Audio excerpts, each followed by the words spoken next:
जी question में देखें, लिखा है the sum of the intercepts. अब आप वही क्वेश्चन भी आप करते रहे। मैंने आपको बताया था कि जो कोऑर्डिनेट्स होते हैं,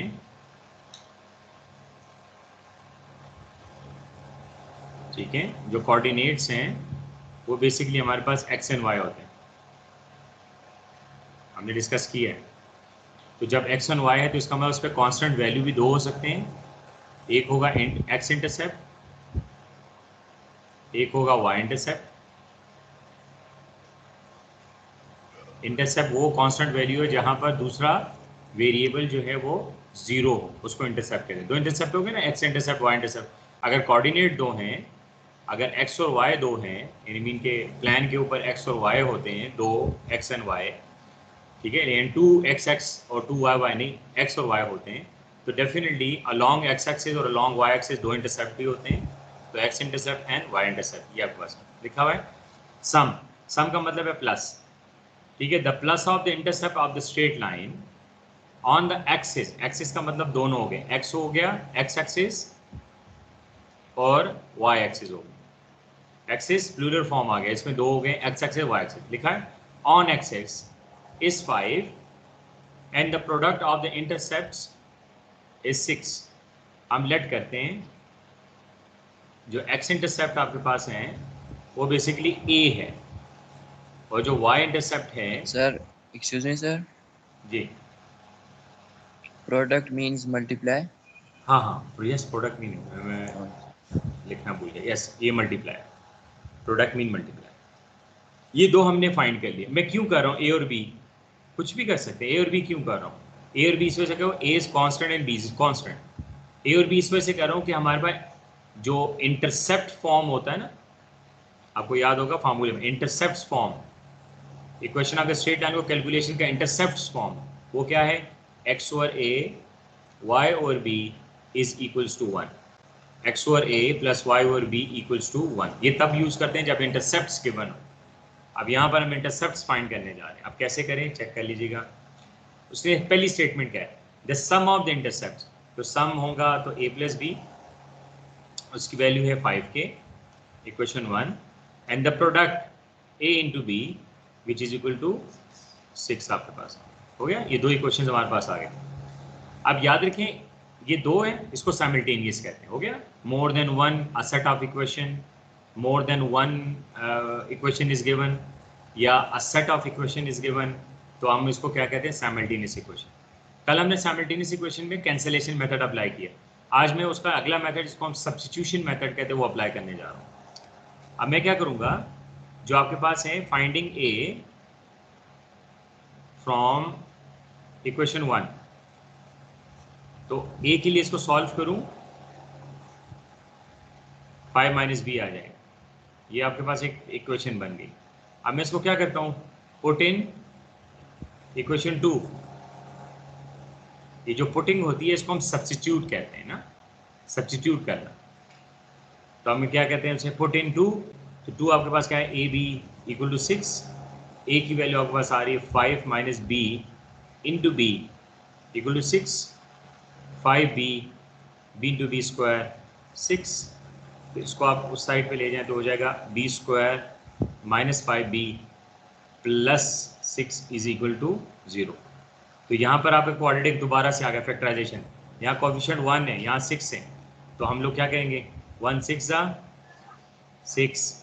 आप 1 और 6 के साथ भी कर सकते हैं, 2 3 के साथ भी कर सकते हैं, जैसे आप करना चाहें। अब हमें पता है इसे कि -1 -6 कर लें, और सॉरी +6 कर लें, तो हम बस -6 और +1 कर लें तो -5 आता है, और 2 3 जा 6 भी आ सकता है, और 3 और 2 कर ले तो हमारे पास आंसर क्या आता है, -5 आता है। तो हम 3 2 जा 6 वाले पे जा रहे हैं, तो b square minus 3b minus 2b plus 6 is equals to 0। अब दोनों से हम लोग कॉमन ले रहे हैं, तो b minus 3 minus 2b minus 3 common ले रहे हैं, दोनों में से कॉमन आपके पास आ रहा है 2। अब यहाँ से दोनों में से कॉमन b माइनस 3 आता है, और b minus 2 is equals to 0 हो गए। नेक्स्ट आपके पास आएगा b minus 3 is equal to 0 implies that b is equal to 3, and b minus two is equal to 0 which is b is equal to 2। b की दो values आ गई, तो अगर b 2 आ रहा है तो डेफिनेटली a भी तो 2 आएंगे ना, ठीक है। तो अब हम लोग क्या करें, a की वैल्यू कर लेते हैं। अब इसको मैं सेपरेट कर रहा हूँ। आपके पास आएगा put b is equal to 3 in a is equals to 5 minus b, तो a is equals to 5 minus 3, a is equal to 2। बुजू साइड से कहते हैं put b is equal to 2, तो a is equal to 5 minus b, ठीक है। b is equals to a is equals to 5 minus 2, तो a is equals to 3 आएगा। तो ये देखिए आपके पास दो डिफरेंट वैल्यूज आपके पास आ गई। इसका मतलब अगर पेयर्स दो बन गए तो equation of the straight line भी दो होंगे। इसका मतलब दोनों लाइंस हम फाइंड करेंगे, तो जब दोनों लाइन फाइंड हो जाएंगे तो कोई सी लाइन आपके पास मैच कर जाएगी, वही हमारा आंसर होगा, ठीक है। तो यहाँ से देखें दो इक्वेशंस हम फाइंड करने जा रहे हैं।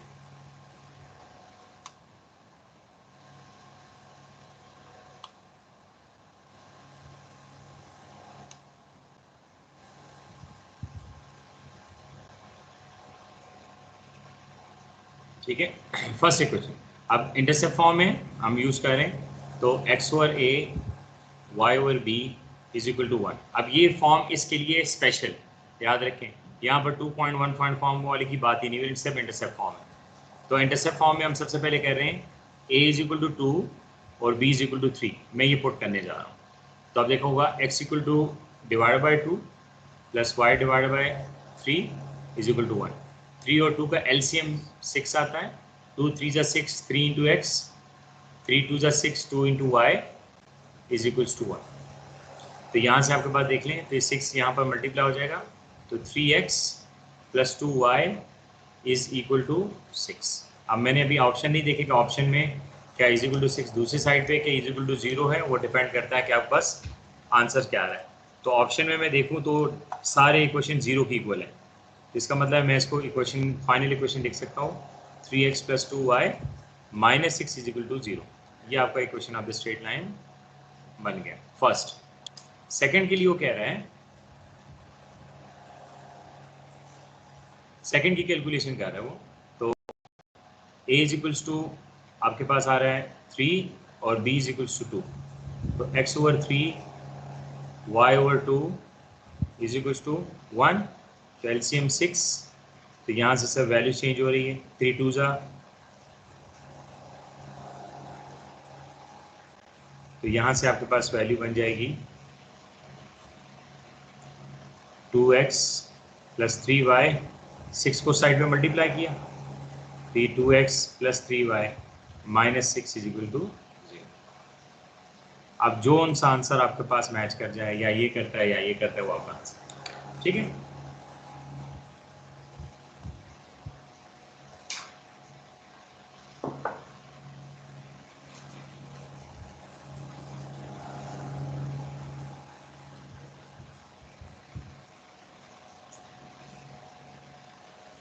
जी, किसी का कोई क्वेश्चन हो इसमें पूछें।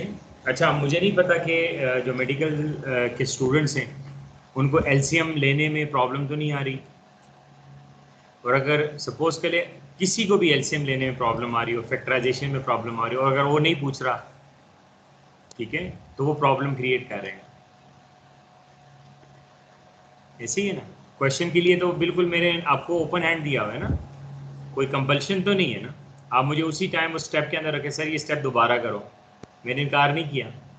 तो ये खुद से सपोज ना किया करें कि मैं अगर ये क्वेश्चन करूँ, ये माइनस का क्वेश्चन है, तो सर क्या कहेंगे, मैं कुछ नहीं कहूँगा, लेकिन कहूँगा ज़रूर जब इंशाल्लाह क्लासेस स्टार्ट होंगी और ये एलसीएम भी आपको ना आता हो तो फिर यस कहूँगा, ठीक है। सर क्वेश्चन है, हाँ, सर ये दोनों आंसर होंगे इसके अंदर? दोनों आंसर्स है ना, तो दोनों तो आपके अभी आ नहीं सकते ना ऑप्शन में, ऐसे ही यानी कोई सर एक जो मैच ऑप्शन करना, में आएगा वो लेना है? कोई एक मैच करना, मैच कर रहा है कोई।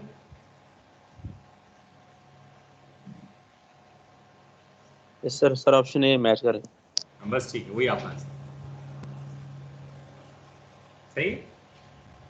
सर ये 1 नंबर का सवाल आता है पेपर में? जी बिल्कुल 1 नंबर।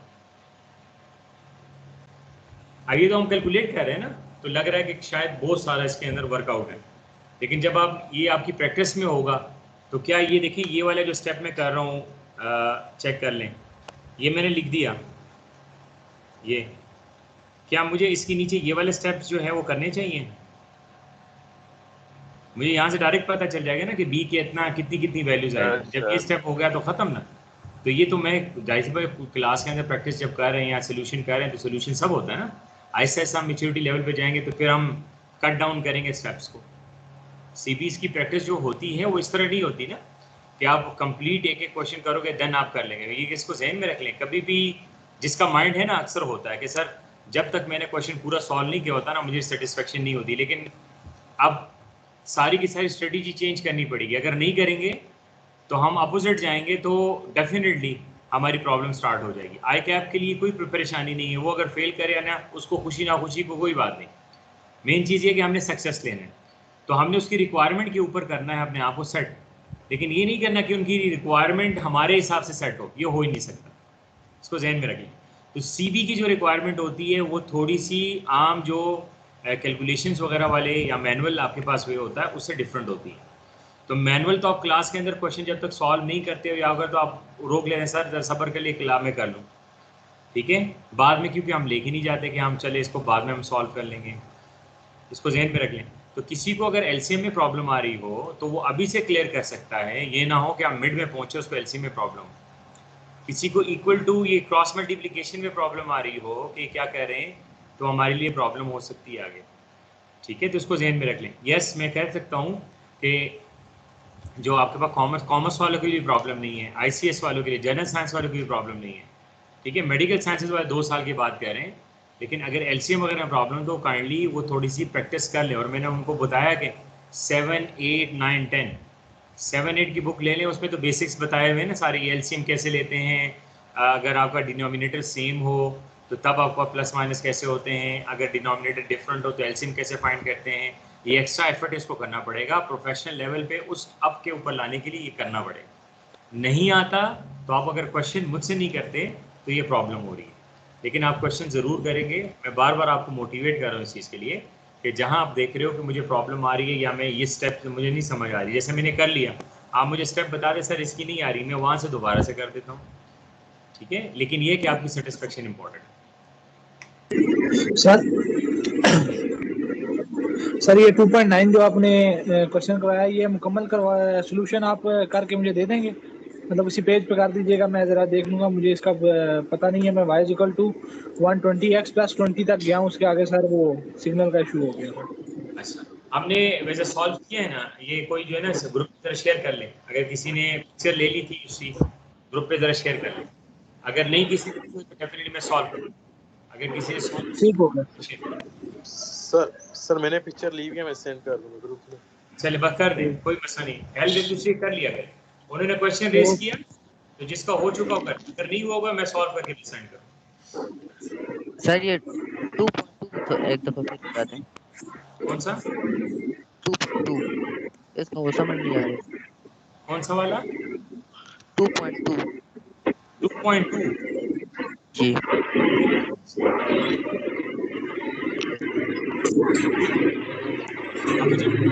आपसे क्वेश्चन है, अगर एक पेयर दिया हो कोऑर्डिनेट्स का और साथ स्लोप दिया हो, ग्रेडियंट का मतलब स्लोप होता है ना तो equation of the straight line कैसे फाइंड करते हैं? फार्मूला कौन सा अप्लाई करते हैं? 1 पॉइंट फॉर्म वाला फार्मूला। और जिसने क्वेश्चन किया था उसकी आवाज फिर नहीं आई। जी सर नहीं ठीक है, नहीं ना, ग्रेडियंट मैंने लिख के दिया था, वो याद होगा जब मैं लिख के दे रहा था तो ग्रेडियंट के बारे में बात की थी मैंने। ग्रेडियंट का मतलब स्लोप ही होता है, सेम चीज है। तो अगर एक कोऑर्डिनेट दिया हुआ है, एक पॉइंट है और एक स्लोप है, तो हम लोग ऐसे लिख लेते हैं। अगर ये गिवन है और साथ स्लोप भी गिवन है तो हमने equation of the straight line find करना है। तो फार्मूला 4 फार्मूला में से एक फार्मूला यूज होगा ये वाला 1 पॉइंट फॉर्म। तो ये x1 हो जाता है, ये y1 हो जाता है, तो ये y - y1 - 2 x - 0 and so on, ठीक है। तो इसमें से आप सॉल्व करें, y को इस साइड पे करके -2x है, ये +5 हो गया, ये आपका, ठीक है। Excuse me sir. जी जी सर अगर 2.1 सर ये समझा दे। हाँ, उस पे आ रहा हूँ 2.1 का जी। सर 2.11 भी समझा दे। 2.11 भी समझा दें। हाँ और क्वेश्चन ये 2.17 भी सर। अच्छा 11 को देखिए। अब 11 का कोई सोल्यूशन नहीं, क्योंकि एक ही क्वेश्चन को कैसे सॉल्व करूं, ध्यान में रखिएगा। अगर एक सिंगल इक्वेशन गिवन हो, 2 वेरिएबल फॉर्म में हो, तो उसकी सोल्यूशन इम्पॉसिबल होती है। बात मेरी बात समझ आ रही है? अगर एक सिंगल वेरिएबल होता, x होता सिर्फ अकेले, y ना होता, तो फिर तो मैं उसको सॉल्व कर सकता। या सिंगल वेरिएबल y होता इक्वेशन में और x ना होता, तो सोल्यूशन कोई प्रॉब्लम नहीं थी। लेकिन जब x और y दोनों हैं इक्वेशन के अंदर और एक ही इक्वेशन सिंगल इक्वेशन गिवन है, तो मैं क्या करूं, उसका हो ही नहीं सकता ना। तो पहली बात तो ये कि हम कोई मेथड क्रिएट नहीं कर सकते। दूसरा मेथड क्या है? दूसरा मेथड ये है कि इक्वेशन दिया हुआ है और नीचे पेयर्स दिए हुए, पेयर कोऑर्डिनेट्स दिए हुए, जो ब्रैकेट्स में लिखे हुए ना, इसको पेयर ऑफ कोऑर्डिनेट्स कहते हैं। ये गिवन है, ये पहला ब्रैकेट है, इसमें x1 y1 या x और y है, दूसरा कोऑर्डिनेट है, इसमें x और y है। इसी तरह चारों के चारों ऑप्शन के अंदर देखिए पेयर्स ऑफ कोऑर्डिनेट। इसका मतलब ये हुआ कि इसमें से ऑप्शन ए सेलेक्ट करो। सपोज फर्स्ट ऑप्शन ए सबसे पहले 2 और 7 को पुट करो x और y में, इक्वेशन के x और y में। ये इक्वेशन है, इसके x और y में जो फर्स्ट कोऑर्डिनेट है ये पुट कर लो। अब सपोज कर रहे हैं, कैसे पुट करेंगे? सबसे पहले 2 पुट करें, x में 4 2 8, 7 पुट करें 3 में 3 3 21, 8 और 21 29 हो गया। तो एक ये जो पेयर है, दोनों पेयर के ऊपर ये सेटिस्फाई होना चाहिए आपकी इक्वेशन। तो दूसरा पेयर भी इसको सेटिस्फाई कर, पहला पेयर सेटिस्फाई कर है 29 = 29, दैट्स इट। दूसरा क्या हो रहा है, 3 पुट करे तो 12, 3 4 = 12, 5 को y में पुट कर दे, 5 3 = 15, तो 12 और 15 कितने हुए? 27। 27 इज नॉट इक्वल टू 29, यानी ऑप्शन ए हम उसको क्या कर लेते हैं, लेफ्ट आउट कर लेते हैं, या से इग्नोर कर लें। ऑप्शन बी पे जाता हूं। अब आपने ये नहीं कहना सर ये तो बहुत लेंथी हो जाएगा, नहीं, अब मैं इसके साथ कुछ कर नहीं सकता, ये होगा ऐसे, इसको ध्यान में रखें। 2 7 पुट कर लेते हैं, इसी तरह 2 उसमें पुट कर लेंगे, तो जो आंसर हमारे पास आएगा तो अगर एक पेयर कोऑर्डिनेट से याद रखें नहीं होता, तो दूसरे से भी शायद हो या ना हो, लेकिन अगर एक से होता है तो डेफिनेटली दूसरे से शायद हो या ना हो, तो डिपेंड करता है। तो ये देखें 2 7 और 5 3 दिया हुआ है। अगर ऑप्शन ए में देखें तो 2 7 है, ऑप्शन ए में, ऑप्शन ए में 2 7 है, और ऑप्शन डी में 2 7 है। तो अगर 2 7 से तो 29 = 29 आया, लेकिन अगर मैं 5 को और 3 को पुट करूं तो 5 4 = 20 और 3 3 = 9। तो इसका मतलब है जो ऑप्शन डी है वो ऐसा ऑप्शन है जिसके ऊपर ये इक्वेशन सेटिस्फाई हो रही है। क्लियर हो जाएगा? ऑप्शन डी जो ऑप्शन है उस पे ये जो आपके पास इक्वेशन है ये सेटिस्फाई हो रहा है। जब भी सेटिस्फाई की बात करते हैं उसका मतलब है राइट और लेफ्ट आपके पास इक्वल होने चाहिए। ठीक है, तो x और y की वैल्यू गिवन है 2 7 एंड 5 3। पहले 2 7 पुट करेंगे x में और y में, और फिर हम 5 और 3 पुट करेंगे x और y में। अगर दोनों पेयर से हमें क्या मिले, 29 = 29 मिले, तो बेसिकली वो हमारे पास हमारा ऑप्शन। सर इसका कोई और मेथड नहीं है? बताएं कोई मेथड। आपसे पूछ रहा हूँ सर, हाँ आपसे पूछ रहा हूँ, इसको कोई और मेथड नहीं है? बता देना मुझे, अगर वो क्या हो सकता है बताएं। एक इक्वेशन गिवन है, ऐसी एक इक्वेशन गिवन है। अच्छा इसको एक इक्वेशन का हम एग्जांपल ऐसे, सपोज कर मैं आपको 50 रुपीज़ है, तो मैं आपको कहता हूँ कितना चेंज आया। अब वो चेंज नहीं दुकान से हम चेंज लेते, उसकी बात नहीं कर रहा। मैंने आपको कहा 50 एक आपके पास डिजिट है, इसमें कितना चेंज आया, तो आप मुझे क्या कहेंगे कि सर कोई इससे आगे कोई डिजिट बता दे या इससे कोई पीछे डिजिट बता दे, तो फिर मैं आपको डिफरेंस बता सकता हूँ ना। सेम यहाँ पर भी सिचुएशन ऐसी है कि ये एक इक्वेशन है, दो इक्वेशन दे दे, तो उन दो इक्वेशन को मैं साइमल्टेनियसली सॉल्व कर दूं, तो पहली बात है कि दो पेयर्स मेरे पास बन नहीं सकते, ऐसे ही है, तो मेरे पास एक ही पेयर बनेगा। इसका मतलब क्या हुआ, ये जो क्वेश्चन है ये ऐसा ही है कि इसमें आपने पेयर्स जो है उसको पुट करना है अपने 1 by 1 इक्वेशन में, और इक्वेशन को आपने सेटिस्फाई करना है, देन आपके पास उसका सोल्यूशन है। ठीक है, ओके ठीक है सर। नेक्स्ट था क्या था, 2.17 था। ये कल मैंने शायद होमवर्क में दिया था।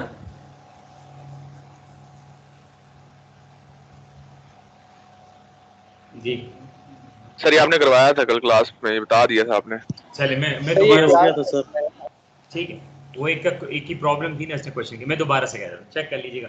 17 क्वेश्चन में वो कहते हैं कि equation of the line find करनी है, equation of the line find करनी है जो कि पास कर रही है इन दोनों इक्वेशन के पॉइंट ऑफ इंटरसेक्शन से। अब पहले तो हम अपने माइंड में रख ले पॉइंट ऑफ इंटरसेक्शन होता क्या है। इन दोनों इक्वेशन को सॉल्व कर लें साइमल्टेनियसली, यानी x और y को पहले कैंसिल कर लें, x को या y को हम कैंसिल आउट कर लें, x की वैल्यू फाइंड कर लें, फिर x की वैल्यू किसी एक इक्वेशन में पुट कर दें, y की वैल्यू फाइंड कर लें। इसको कहते हैं पॉइंट ऑफ इंटरसेक्शन। तो पॉइंट ऑफ इंटरसेक्शन फाइंड होगा, x और y की वैल्यू आ गई, उसने कहा वो इससे पास कर रहा है। जब इससे पास करता है तो वो ये जो आपके पास इक्वेशन है दूसरी 2x - 3y + 14 इसके पैरेलल हो जाता है इसके पैरेलल हो जाता है।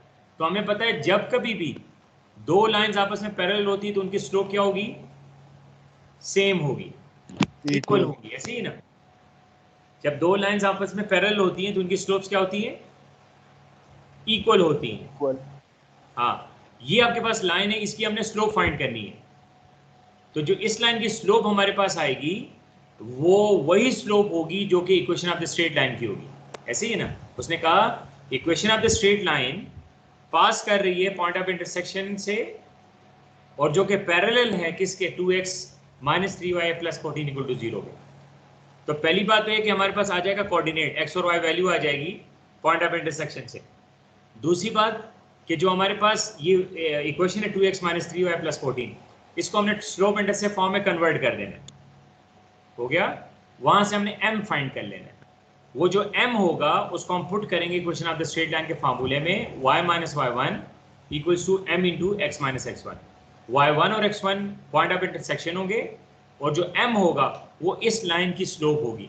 पुट करेंगे, सॉल्व करेंगे, = 0 लेके आएंगे तो हमारे पास आंसर है। सही है, यस सर। चलिए इक्वेशन फर्स्ट पे आता हूँ जी। पढ़ा होगा आप लोगों ने, 2-3 दफ़ा भी पढ़ा होगा, मैं फिर आपके साथ डिस्कस करूंगा। मुझे बताइए क्या इसका आंसर आ सकता है। What is the equation of AC? Find the line of the equation of AC। y = 6। चलिए सोल्यूशन कैसे करें इसकी।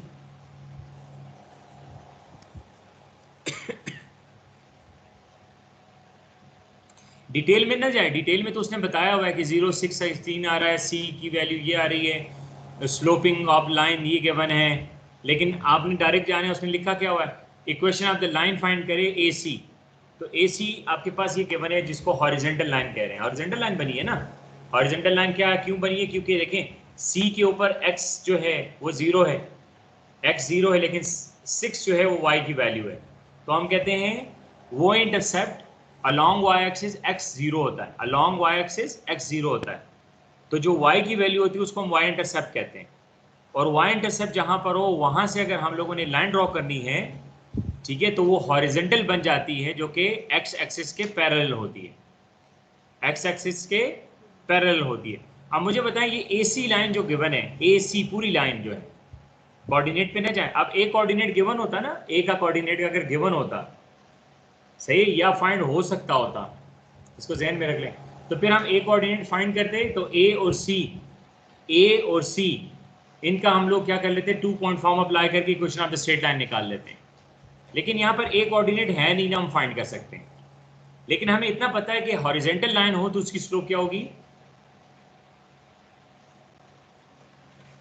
जी, 0 होगी। हॉरिजॉन्टल लाइन की जो आपके पास स्लोप है वो बेसिकली 0 होती है। और कोऑर्डिनेट्स क्या है हमारे पास,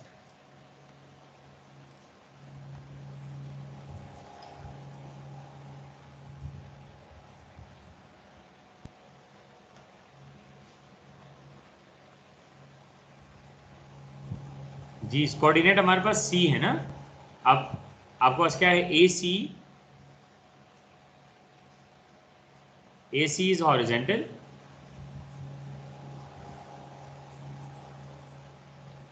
ठीक है, तो उसकी स्लोप क्या होगी 0। और कोऑर्डिनेट्स क्या है हमारे पास C के 0.6 है। तो अगर एक स्लोप और एक कोऑर्डिनेट गिवन हो तो हम लोग 1 पॉइंट फॉर्म अप्लाई करते हैं।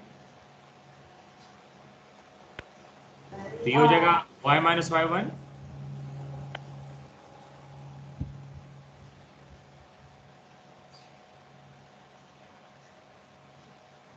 और ये आप वैसे भी कह सकते हो, ये लाइन जो पूरी है ये क्या है, y = 6। तो आप यहाँ से भी डायरेक्ट कर सकते हो, ज़रूरी नहीं कि आप सॉल्व करें, लेकिन हम लोग फार्मूलाज वगैरह अप्लाई करके लेके चलें।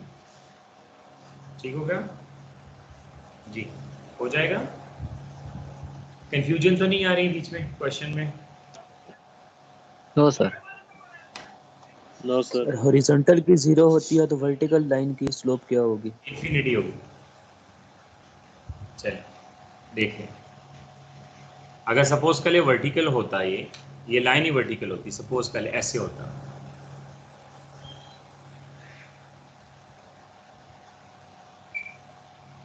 सॉरी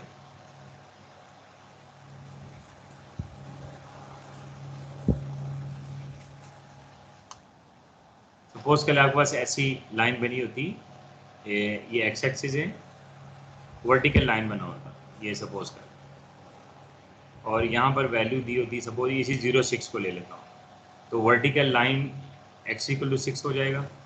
तो वर्टिकल लाइन की स्लोप क्या होती है, इन्फिनिटी, और इन्फिनिटी को हम सोल्यूशन में 1/0 लिखते हैं, 1/0। अब मैं अगर y माइनस y1 पुट करता और m × x माइनस x1, तो मैं क्या करता, y माइनस 6 1/0 और x माइनस 0 हो गया। तो ये मल्टीप्लाई होता है इनमें, तो y माइनस 0 × 0 = x। तो यहाँ पर हमारे पास आता है x = 0। x = 0 will be the equation of the statement. ठीक है, अगर वर्टिकल लाइन होती उसका स्लोप हमारे पास क्या आता है, इन्फिनिटी, और कोई भी चीज़ मल्टीप्लाई इन्फिनिटी के साथ हो जाए तो हम लोग क्या कहते हैं, 0 आता है। उसकी प्रॉपर्टीज भी देखनी है। तो इन्फिनिटी इक्वल होता है 1/0 के, मल्टीप्लाई करेंगे तो हमारे पास x की वैल्यू है जो कि 0 की इक्वल है। ये सोल्यूशन हमारे पास है। ठीक है,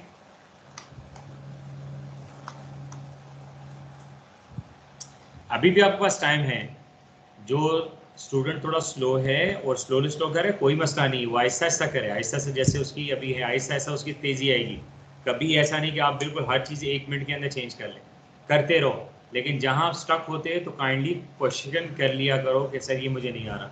आप मुझे व्हाट्सएप कर लिया करो कि सर इस क्वेश्चन की समझ नहीं आ रही, या मुझे थोड़ा क्लू दें, मैं वॉइस मैसेज के थ्रू आपको बता दूंगा कि आपने क्या क्या करना है। लेकिन याद रखें, चांसेस अपने लिए बना के ना बैठ जाएं कि हम लोग कैंपस जाएंगे, फिर ये पूछेंगे। आप कैंपस आएंगे तो आप देख लेंगे कि आपके जो टीचर्स हैं वो कितने बिजी होते हैं।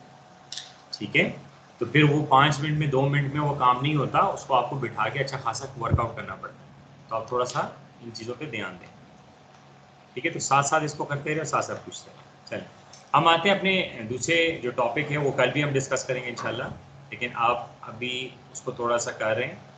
तो उसमें आप मुझे बताएंगे किसी को कोई प्रॉब्लम उसमें आ रही हो, जिसको इंडेक्स लॉज है, लॉज ऑफ इंडेक्स है ना, उसमें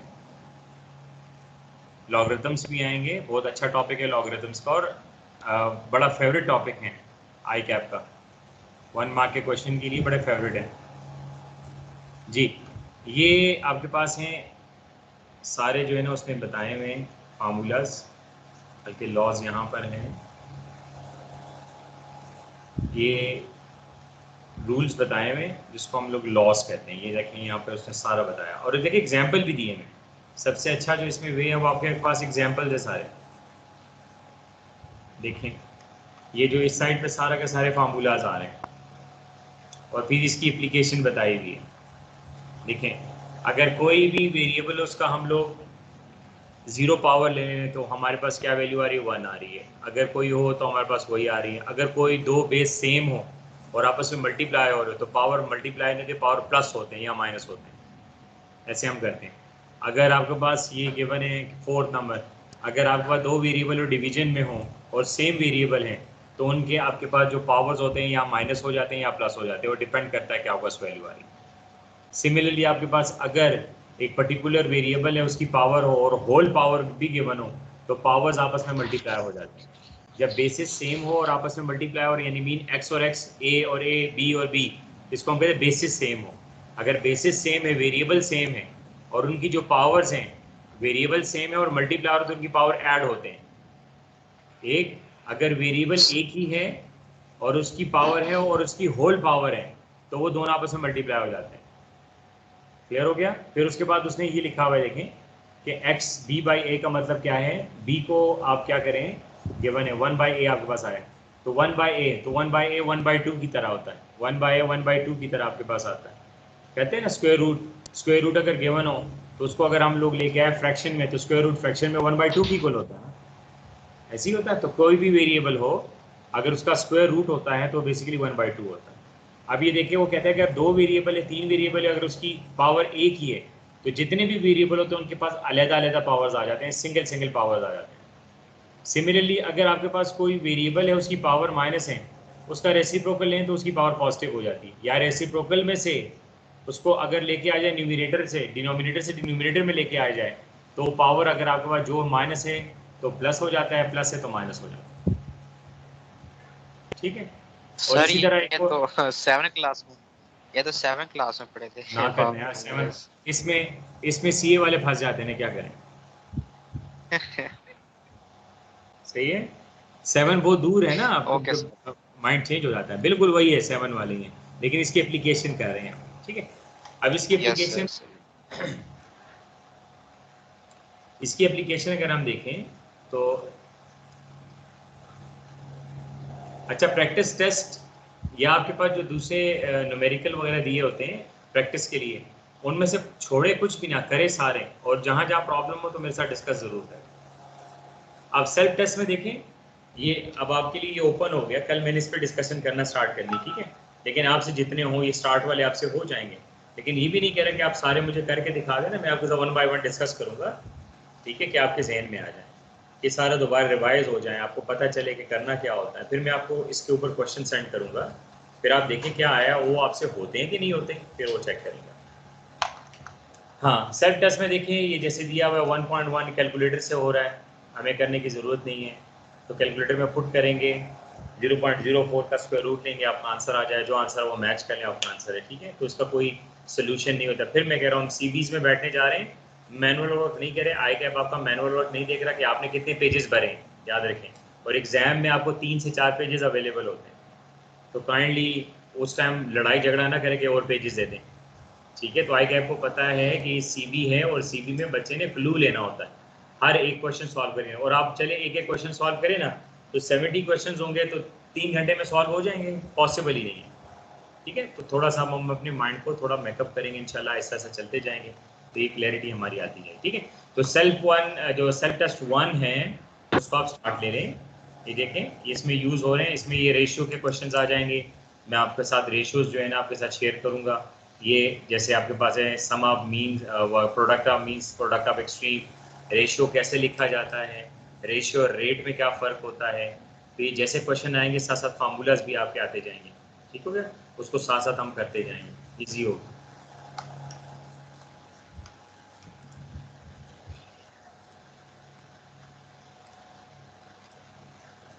तो जब क्लास स्टार्ट होती है तो जब आप इन हो जाते हैं तो जो फर्स्ट 5 मिनट 6 मिनट 10 मिनट्स होते हैं उसमें अपने क्वेश्चंस रेज किया करो, अगर है क्वेश्चंस रेज किया करो।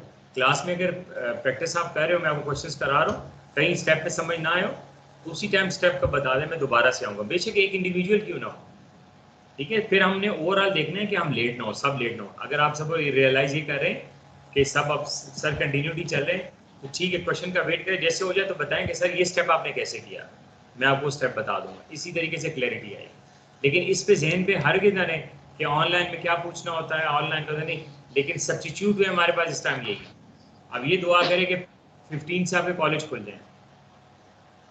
ठीक है, अगर इन केस अनसर्टेनिटी जहन में रखनी है, इन केस अगर नहीं वो ओपन करते तो फिर क्या करेंगे, फिर इसी को तो कंटिन्यू करना है ना, जब तक वो नहीं करते तो फिर क्या करें, फिर नहीं हम वेट करेंगे तो आपका लॉन्ग प्रोसीजर पे चला जाएगा, प्रोलॉन्ग हो जाएगा। तो हर एक चीज़ को अपने माइंड में, तो अभी इसको हमने प्रोडक्टिव बनाना है। ठीक है, तो आप देखें क्वेश्चन सॉल्व तो हो रहे हैं, सब ये कि हम एक दूसरे को देख नहीं सकते, बाकी आप बोर्ड के ऊपर आप देख रहे हैं, आपको क्वेश्चन सॉल्व करके दे रहे हैं, डिस्कशन कर रहा हूँ, तो बताएं इससे बढ़ के क्या है, और आप एक रिलैक्स माहौल में बैठे। ठीक है, तो चलिए इंशाल्लाह बाकी कल ही इस पर हम डिस्कशन करेंगे, तो अपना ख्याल रखिएगा, इंशाल्लाह कल ही हम करेंगे। ठीक।